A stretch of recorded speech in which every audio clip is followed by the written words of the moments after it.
Chapter 4, the story of Abraham and Isaac. You remember that in those times of which we are telling, when men worship God, they build an altar of earth or of stone, and laid an offering upon it as a gift to God. The offering was generally a sheep or a goat or a young ox, some animal that was used for food. Such an offering was called a sacrifice. But the people who worshipped idols often did what seems strange to us and very terrible. They thought that it would please their gods if they would offer as a sacrifice the most precious living things that were their own, and they would take care of their own little children and kill them upon their altars as offerings to the gods of wood and stone, that were no real gods, but only images. God wished to show Abraham and all his descendants who should come after him that he was not pleased with such offerings as those of living people killed on the altars. And God took a way to teach Abraham so that he and his children after him would never forget it. Then at the same time, he wished to see how faithful and obedient Abraham would be to his commands, how fully Abraham would trust in God, or as we would say, how great was Abraham's faith in God. So God gave to Abraham a command which he did not mean to have obeyed, though this he did not tell to Abraham.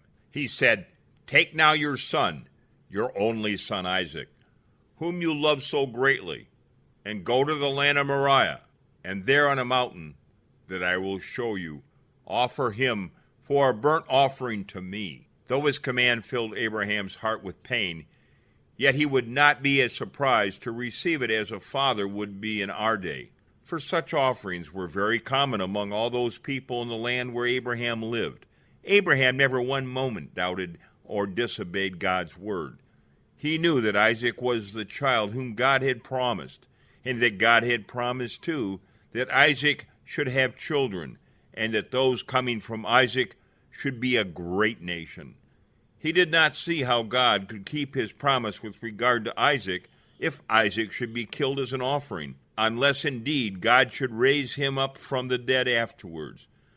But Abraham undertook at once to obey God's command. He took 2 young men with him and an ass laden with wood for the fire, and he went toward the mountain in the north, Isaac his son walking by his side. For 2 days they walked, sleeping under the trees at night, in the open country. And on the 3rd day Abraham saw the mountain far away. And as they drew near to the mountain, Abraham said to the young men, "Stay here with the ass, while I go up yonder mountain with Isaac to worship. And when we have worshipped, we will come back to you." For Abraham believed that in some way God would bring Isaac back to life.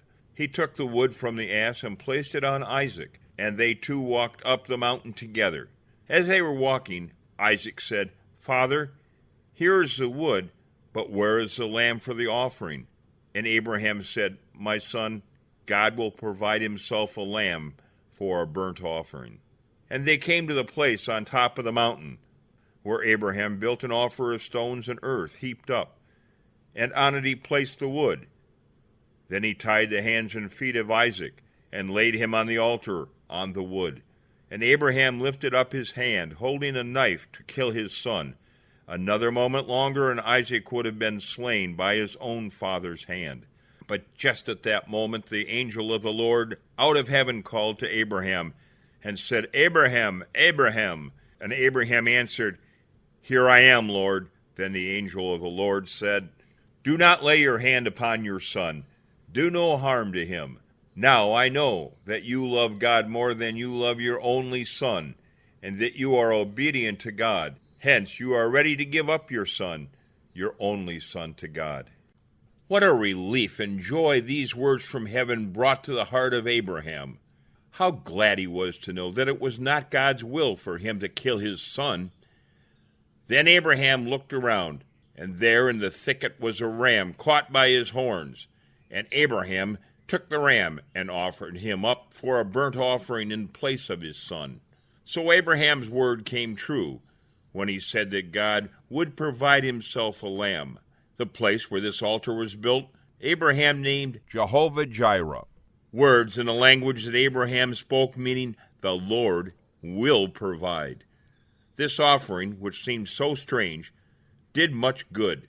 It showed to Abraham and to Isaac also that Isaac belonged to God, for to God he had been offered. And in Isaac all those who should come from him, his descendants, had been given to God. Then it showed Abraham and to all the people after him that God did not wish children or men killed as offerings for worship. And while all the people around offered such sacrifices, the Israelites who came from Abraham and from Isaac never offered them, but offered oxen and sheep and goats instead. These gifts, which cost so much toil, they felt must be pleasing to God, because they expressed their thankfulness to him. But they were glad to be taught that God does not desire men's lives to be taken, but loves our living gifts of loving kindness.